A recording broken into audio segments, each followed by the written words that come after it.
Welcome to the High Tech Freedom Podcast. This is a podcast where we bring successful tech sales professionals, thought leaders, and entrepreneurs to share best practices, insights, and lessons learned with other tech sales professionals. As a sales professional, the more we learn, the more we earn. Once we earn it, how can we put those hard-earned commission dollars back to work to build additional income streams that will create the freedom we are all working to achieve? I'm your host, Chris Freeman. I'm a high-tech sales leader, real estate investor, and lifetime learner.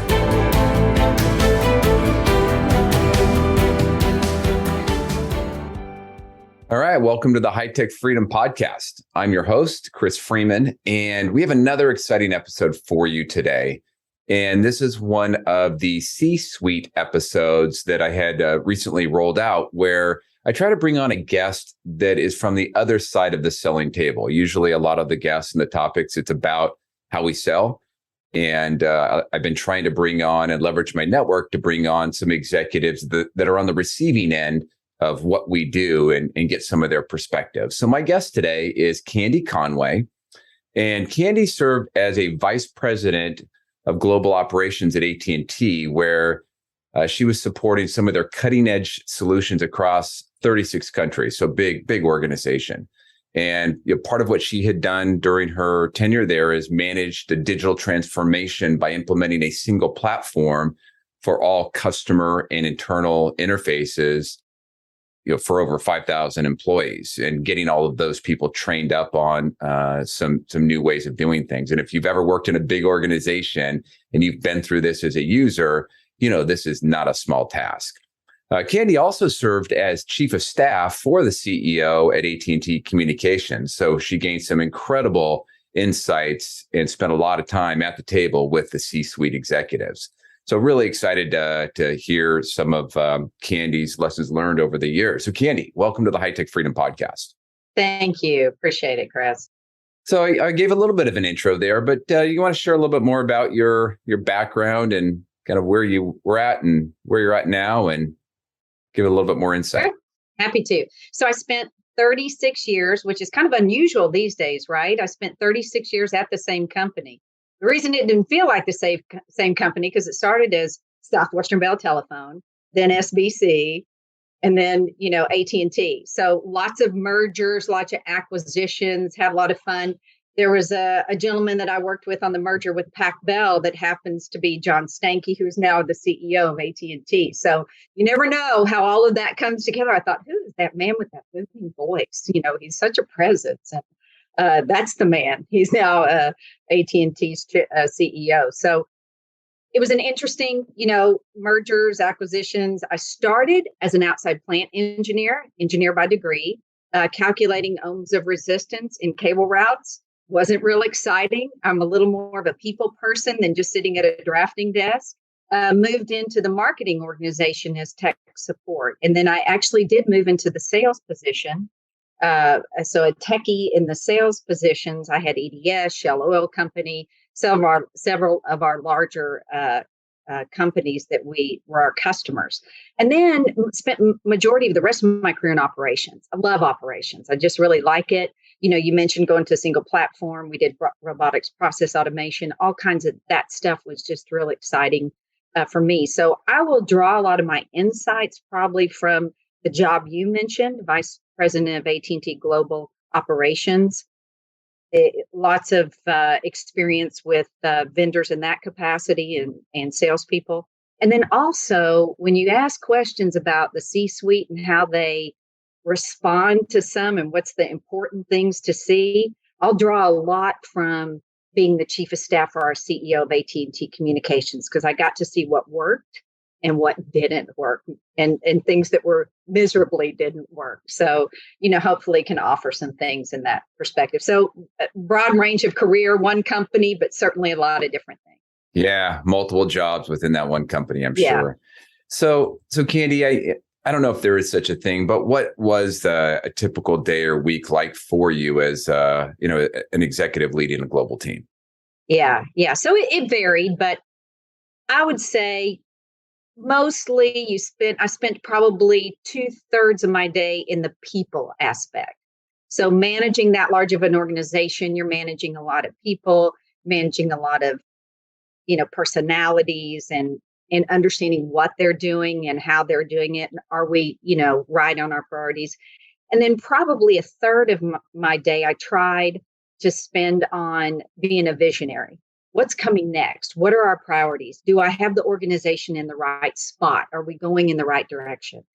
What kind of derails some of that a lot of times is projects. So, big projects that come in, like we had a $100 million challenge to take that much out of the business in our business segment. And that's 100 million sounds like a lot, but at AT&T in the business segment, it's sort of doable. And, the partner and I spend a lot of time now in that kind of capacity, you're spending a lot of time just, eating up with the project. So I would say the majority, 2/3 of the time you're spending with your people, third of the time you got to stay focused on what's in front of us and keep people, pointed towards the vision and what's the strategy for the future. Yeah, so that's interesting. So I think one of the things I picked up there was, a big chunk of your time outside of the people portion of the business, you were consumed with a pretty big project at any given point in time.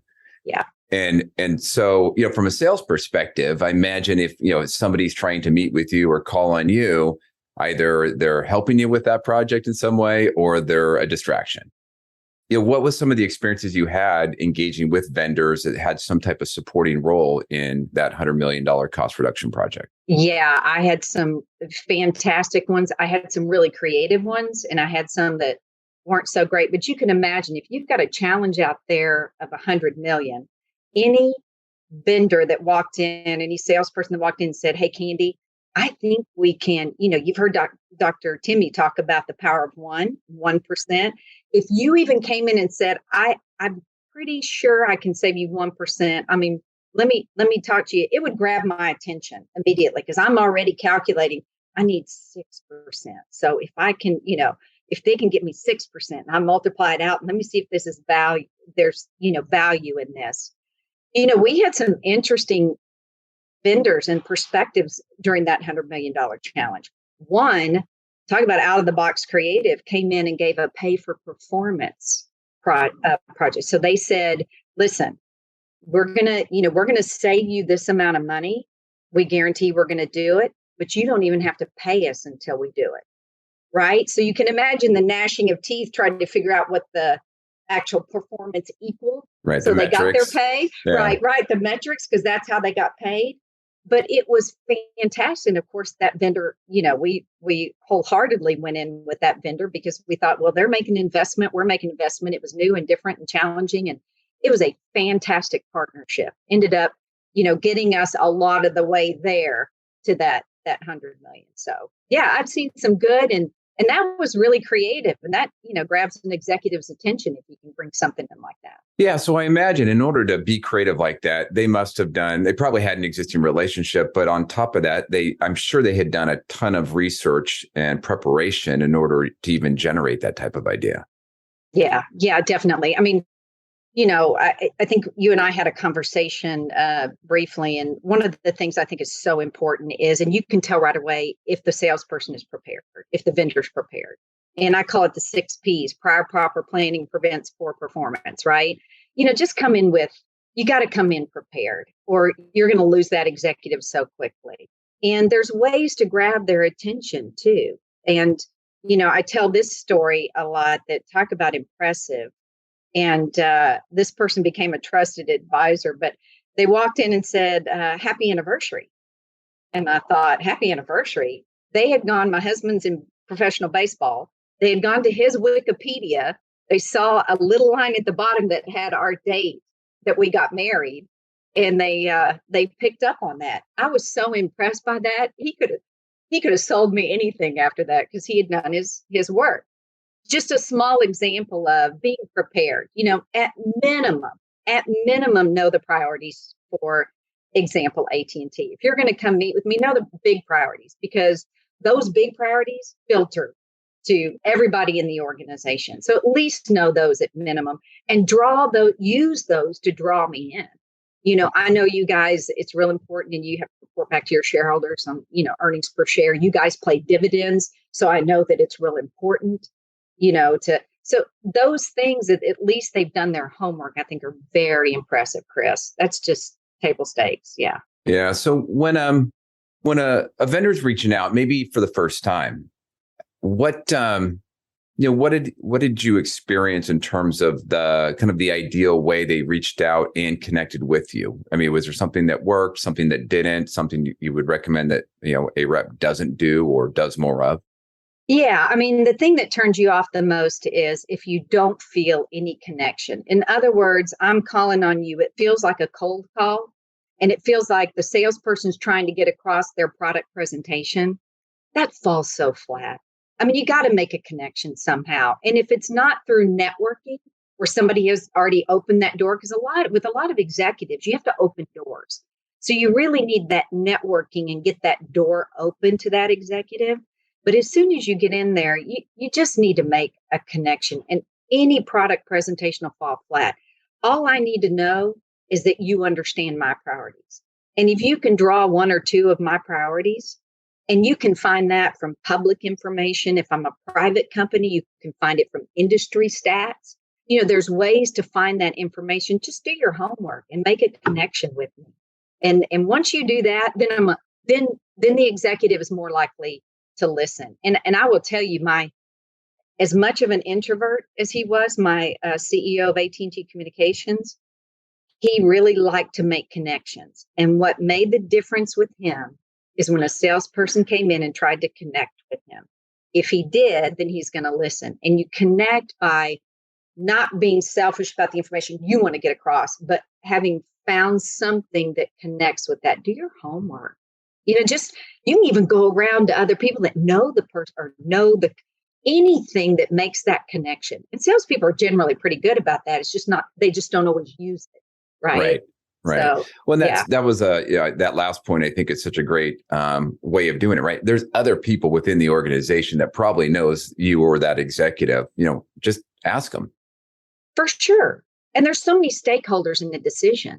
You may know one stakeholder and you can help that executive with the other stakeholder. I mean, there's so many things that you can do that brings value, right? Instead of just, what falls flat is just not making a connection, right? Yeah.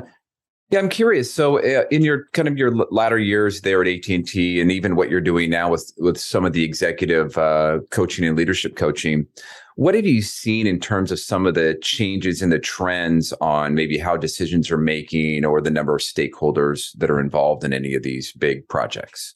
Yeah, I mean, and I saw that a lot when I was at AT&T, and I'm not so sure that. In fact, I think it has gotten exacerbated. There's even more stakeholders that are involved, right? Those relationships that you build in the company, across the company, all that network, just crucial to establishing all those decision points with those stakeholders. It's not easy. And you got to think through it. And I keep going back to being prepared. So what I'm going to go and take into the CIO looks different than what I'm going to take in to the CMO, right? Or even the CFO. And I'll give you an example, just a fun example. We were flying. It was fun. Yes, we got to fly on the corporate jet. That was probably some of the funnest part. I learned how to read tail numbers and who owns planes and all that stuff. And we were flying with our CFO. And he asked me I show Arabian horses. And he asked me about it. And he said, now, do you make any, do you make any money? I said, you know what? I'm going to end this conversation right now because you're going to think I am an idiot because we spend thousands for a $10 ribbon. And there is no good financial strategy here. It is all sticking money in this big, hole. So, it's understanding. So would I ever have that conversation with CFO? No, but the CMO would probably go, the marketing guy would go, that's great. You get ribbons and you get all that stuff. It's knowing your audience and what do you take to them.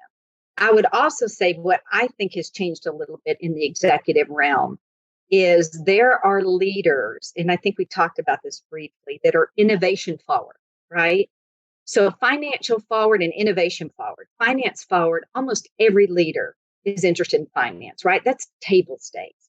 But you've got a lot of these leaders that are very interested in being the first at or out on that cutting edge, or they came from Silicon Valley, and that's what's most important to them is the innovation.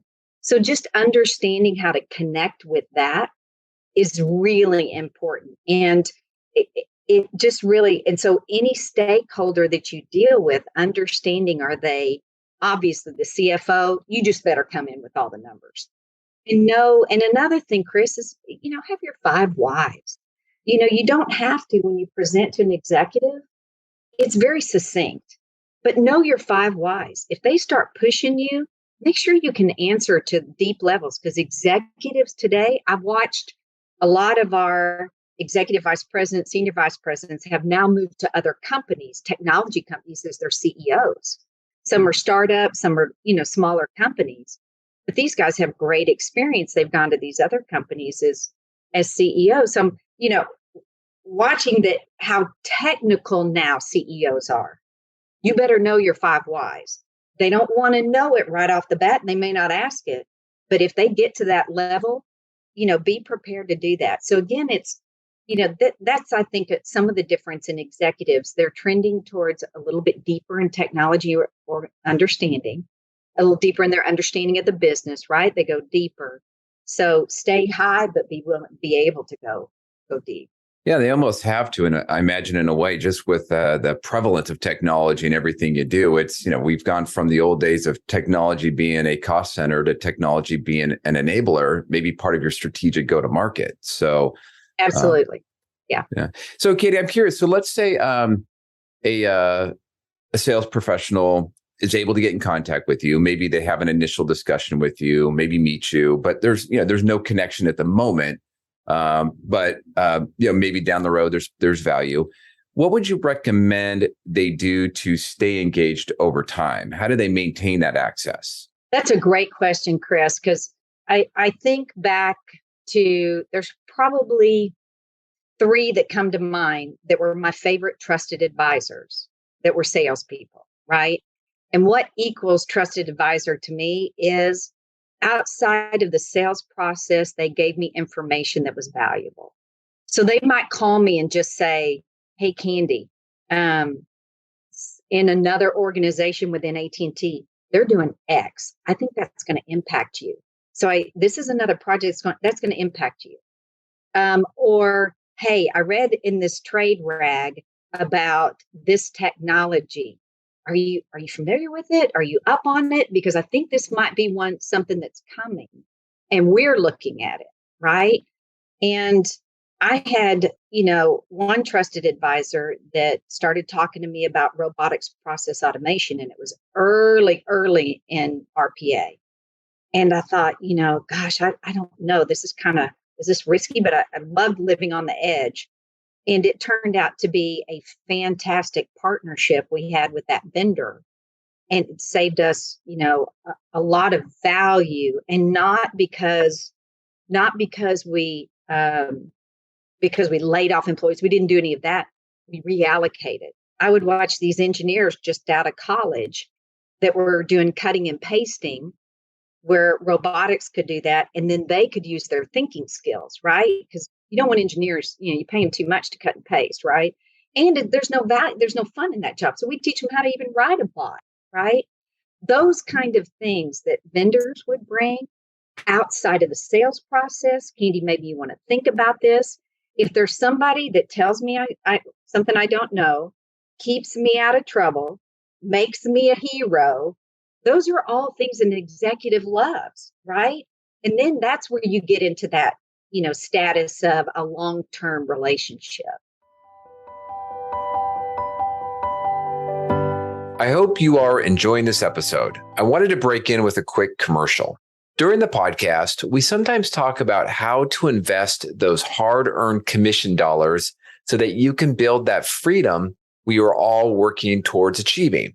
Now, I built that through 20 years of real estate investing. Now, recently, my team helped me put together a webinar on how top sales pros can create passive income and achieve financial freedom with hands-off real estate investing. Now, I'm still doing this. And as I continue to invest, I'm giving opportunity for others to learn and invest alongside of me. So if you want to learn more, go check out our webinar at hightechfreedom.com/webinar. That is hightechfreedom.com/webinar. We will also put the link in the show notes. Now back to the show.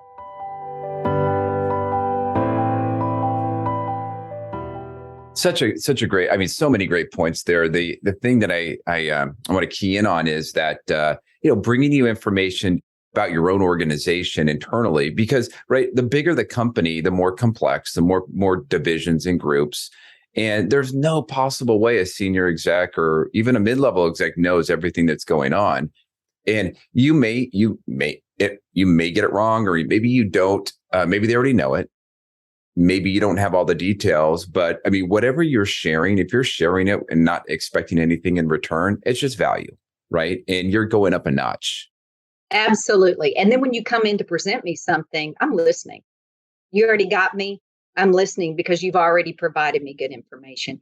And what salespeople sometimes miss is that they assume that executives know everything, or they assume that we've got vision into other departments within a large company. And we don't. In fact, we are so focused on our own priorities. I mentioned to you, a third of my day was, how do I get strategy to forward? The other 3/4 of the day was my people, right?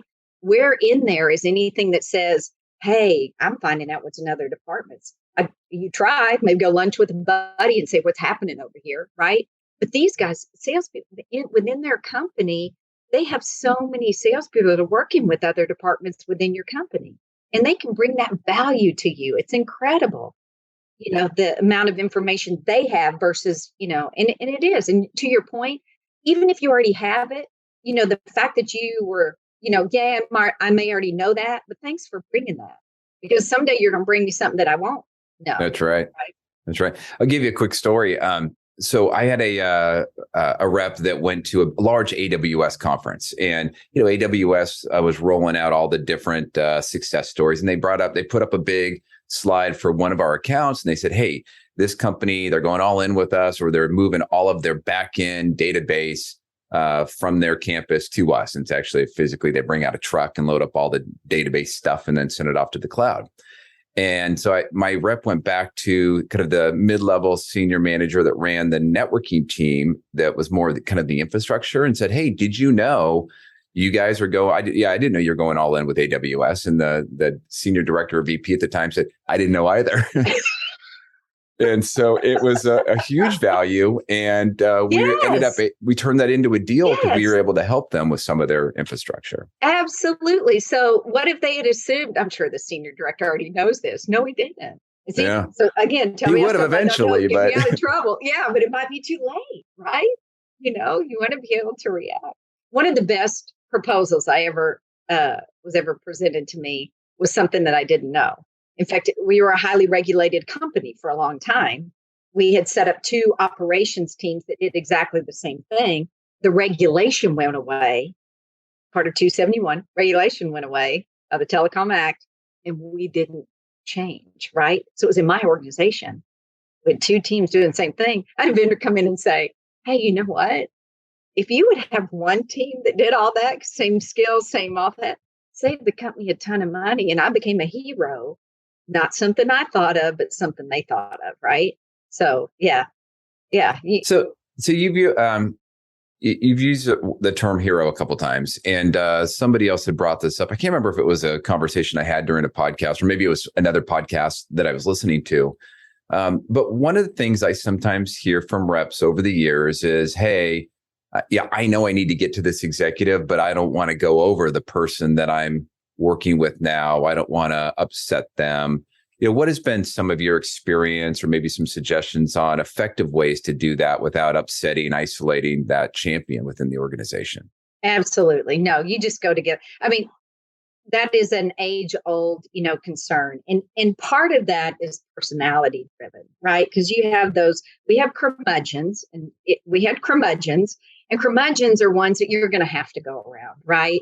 But I would say, you can go to that executive, take your champion with you. It's so important to have champions and mentors in the organization. And back to the hero point, you can make that person a hero to their executive, right? And so the best thing to do is create that good partnership so you can go together. If you got a curmudgeon, you got to go on your own, right? Because the curmudgeon's not going to help you and the curmudgeon's not going to do anything.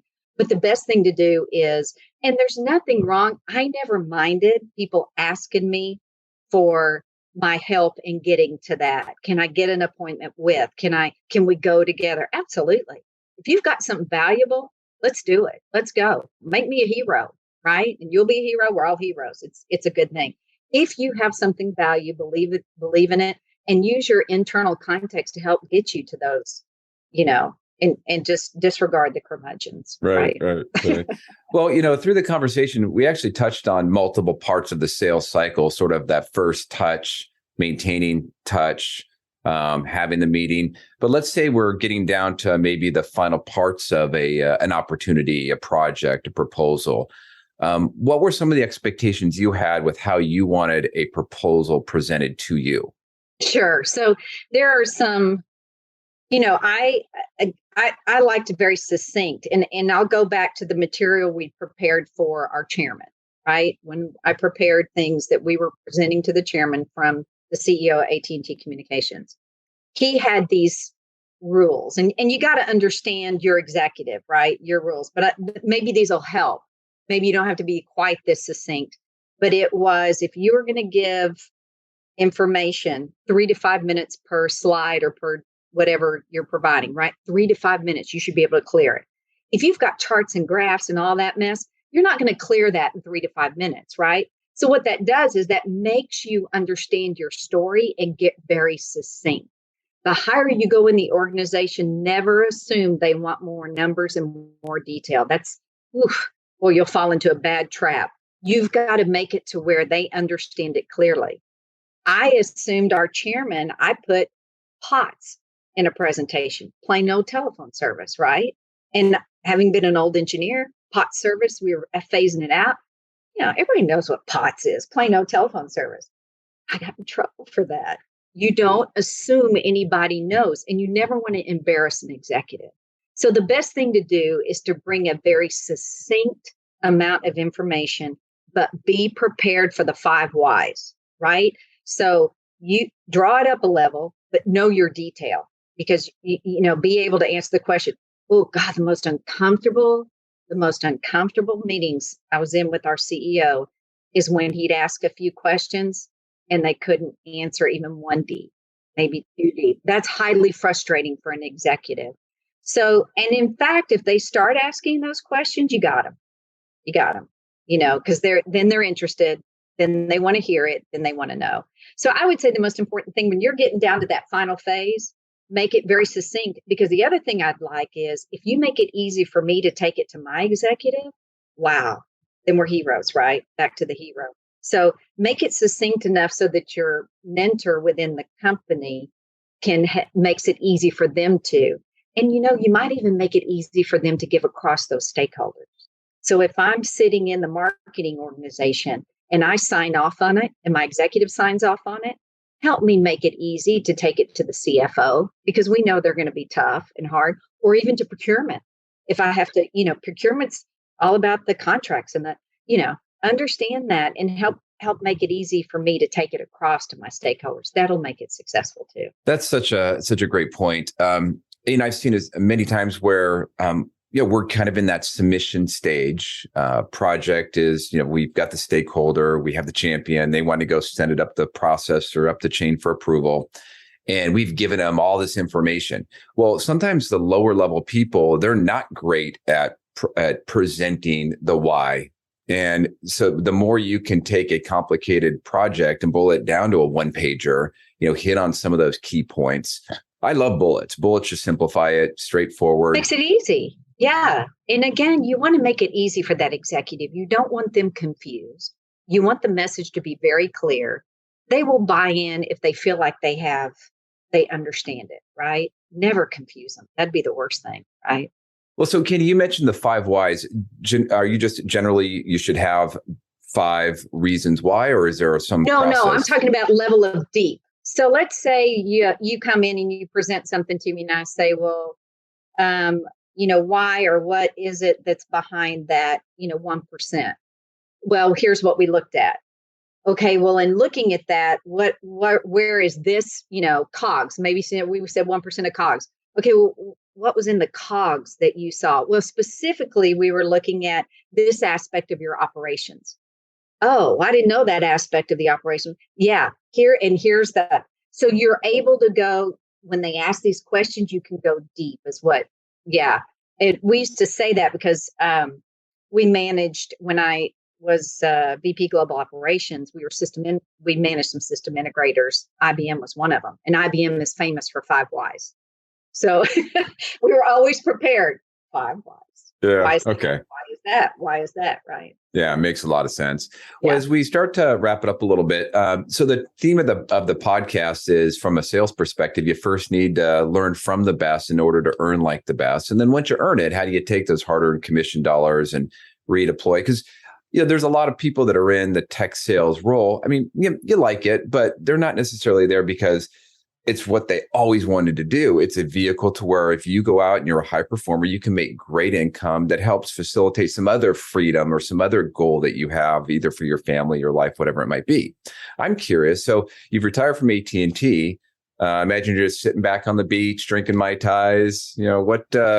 What's next for you? It's funny because when I met Dr. Timmy, he said, no, you really don't want to retire. I said, no, I really do. I'm going to let my money just work. And I really do. You and I had a brief conversation. I want to learn from you because I'm just starting to think about this real estate investing thing. And part of it came from my dermatologist who said, it's funny. I said, I've got money because when I was 1 year with AT&T, 401k had just started. And they gave us this wheel. And you turn the wheel, your salary, turn the wheel for how many years you're going to work. And I thought, wow, I can be a millionaire. That's all I got to do. So, I bought into that. And my father was from Depression era. So it was all about save. And it was all about, 401k. Now I'm kind of moving into, wow, I want to do something with my money. I want to invest. So it is smart. It's just smart. I'm an engineer by degree. So I'm not a natural risk taker, right? So it doesn't come naturally for me, but I'm starting to learn. I live in a active adult, I'm not going to say retirement. I live in an active adult community on a golf course. And we all talk about that. And really, investing is important and having an investment strategy. I learned that too late. So for your listeners who are getting those big commission checks, it is important. And then my dermatologist told me, why don't you invest in real estate? He said, I do Airbnbs. I've got one here, one here, one here. We're making all this money. And I thought, well, I've missed the boat. Yeah. So anyway. Well, it's interesting. So my first job with a vendor, I started off at a reseller, but my first job with the vendor was with Lucent Technology. So post AT&T split. Sure. And this is before the dot-com bubble. And I remember I was getting some great commission checks. And at the time, huge. They would give you for your 401k, if you took your matching in Lucent stock, they would like double the matching. So I was like, well, why would you not do that? And then I had my ESPP, and then I had and so it was all great when it was going up, right? When it was going up. That's the thing. And then it cratered, and a lot of, well, as you know, Lucent and AT&T, well, more Lucent back then, they went all the way down to 50 cents. And so at the same time, I had just bought a duplex, and I had my future partner ended up being my father-in-law. He had been in real estate for 50 plus years, and he had owned these buildings in Portland. And I remember watching him. He's still making $300,000-400,000 a year just off his rental income because he's had these buildings for a long time. But a lot of his really well-to-do friends, and they'd been CFOs, CTOs, CEOs, but they were all puckering up. They weren't going on their international travel because they were on a fixed income at that point. Exactly. And I just remember. You bring up a great point. You're right. I mean, you got to make your money work for you. I'm learning that too late. But yeah, it's absolutely true. By the way, when I was with Southwestern Bell SBC, and when we bought AT&T, there was a little bit of ego because we kept their name, and SBC went away. And I want to say, okay, well, your stock was at $2, I think, when we bought you. So let's not have too much of an ego, right? So, yeah. just an aside. But Yeah. yeah, Well, thank you. that's, yeah. Yeah, thanks for sharing some of that. Well, so Candy, I also like to ask all our guests, what do you do to give back? Is there something you're passionate about in terms of charitable Yes, efforts? very. I was on the board for Big Brothers Big Sisters for 15 years. Very big proponent of what a mentor can do in these kids' life. These kids, most of them, one or two parents have been incarcerated. I'm on my second little. My first little, we were matched. In fact, she's in her mid-20s. She lived in the projects, and I would drive my car into there and just pray that, oh goodness, okay, this is all going to be fine. I'm doing the right thing. And it was tough situation. She ended up being the first in her family to graduate college, and she now has her master's. And so the little girl I've got now, she's 15. We were matched when she was 8. So she's a tough one, but she's doing well. She's doing very well. Both parents have, unfortunately, tragically have passed away. And so living with an aunt. I just am passionate about the fact that when you mentor these kids, at least they see some kind of role model. It gets them out of the role model they're used to seeing, whether that's an incarcerated parent or drug parent or whatever. And just spending a little bit of time with them makes a difference. So I'm real passionate about that. I spend a lot of time supporting that, and then financially, and then also just being a part of being a big. Yeah. Well, that's so awesome. It's, I've noticed, when you're in that scenario, I've had a lot of tenants over the years that were, they're kind of on the edge of just, being able to stay in their unit or even maybe being homeless. And I've noticed that at times as they've had kids, because I've had some tenants now for like 20 years, watch their kids grow.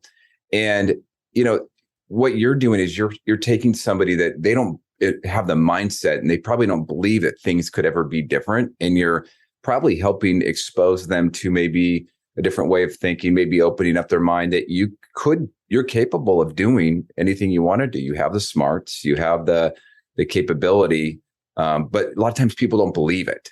And so I think a big part of what you're doing is helping, some of the people in that program kind of open up their mind to, a new way of thinking. And then they've got the skills and the hustle to go get it done.